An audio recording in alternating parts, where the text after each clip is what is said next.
Hello বন্ধুরা, আজকে এই বৃষ্টি বর্ষার সময় দেখুন এই যে ইলিশ মাছ নিয়ে এসেছি।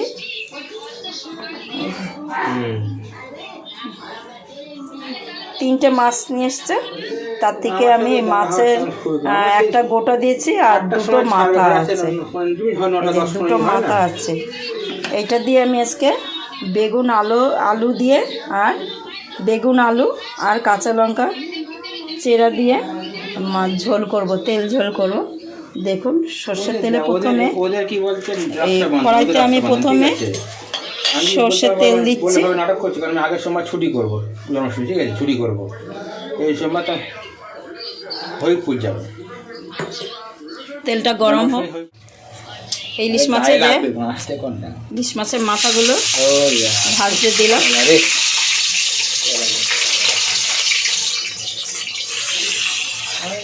মাছটা ভাজা হয়ে গেছে, আমি মাছটা তুলে নিচ্ছি। এইভাবে সব মাছগুলো আমি হালকা করে ভেজে তুলে নেব। হালকা করে ভেজে তুলে নিয়েছি। একটু কাঁচা লঙ্কা দুটো একটু ভেঙে গোটা কাঁচা লঙ্কা দিলাম। সরে যাও, একটু তেলে হালকা একটু ভেজে মেরে তুলে নেব। এবার আমি এই যে মাছ ভাজার তেলের মধ্যে প্রথমে দেব কালো জিরে। কালো জিরেটা দিলাম, একটু ফুটে উঠলে এবার দেব এই যে কাঁচা লঙ্কা চেরা।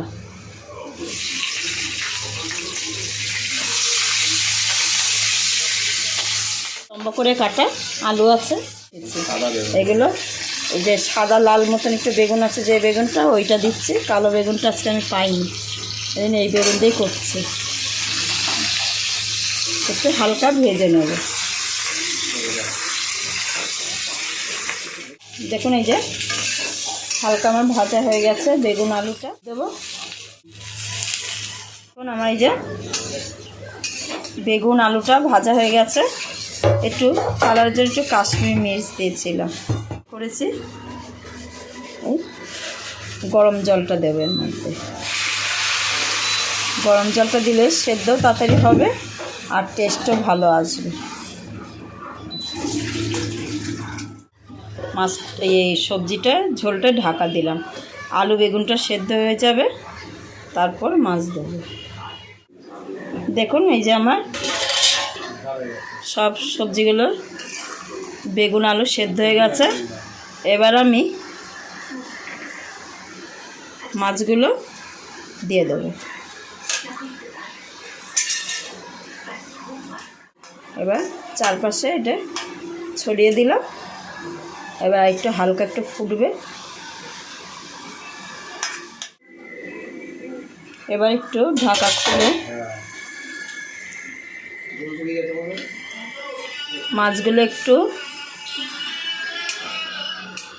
উল্টে পাল্টে দেব। কাঁচা লঙ্কা দিয়ে রাখবো, তাহলেই রেডি হয়ে যাবে। দেখুন এই যে মাছটা ফুটে গেছে পুরো। এবার আমার রান্নাটা কমপ্লিট হয়ে গেছে। এবার আমি গ্যাসটা বন্ধ করে কিছুক্ষণ একটু রাখবো। 10 মিনিট মতন হয়ে গেছে আমার। এই যে দেখুন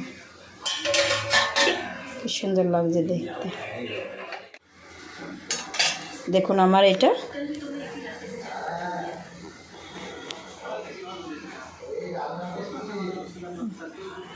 কালো জিরে দিয়ে, বেগুন দিয়ে, আলু দিয়ে, কাঁচা লঙ্কা, কালো জিরে ফোড়ন দিয়ে আমার ইলিশ মাছের ঝোল রেডি। লাইক শেয়ার করবেন, সাবস্ক্রাইব করতে ভুলবেন না।